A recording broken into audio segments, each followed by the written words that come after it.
Hello everyone, welcome again.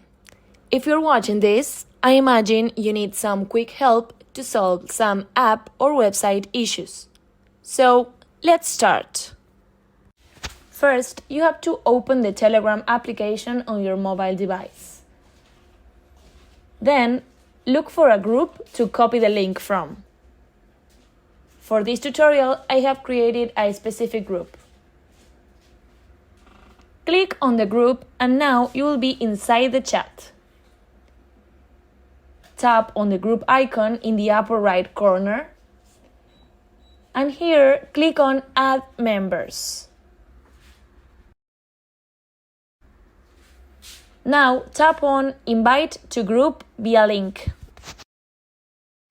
Telegram will show us a screen where we can share the link with anyone we want. Once copied, you can send it to the person you desire. If you followed all the steps in the tutorial, you will be able to send your Telegram group link. And that's all, folks. I hope this tutorial has been helpful to you. See you next time. Goodbye.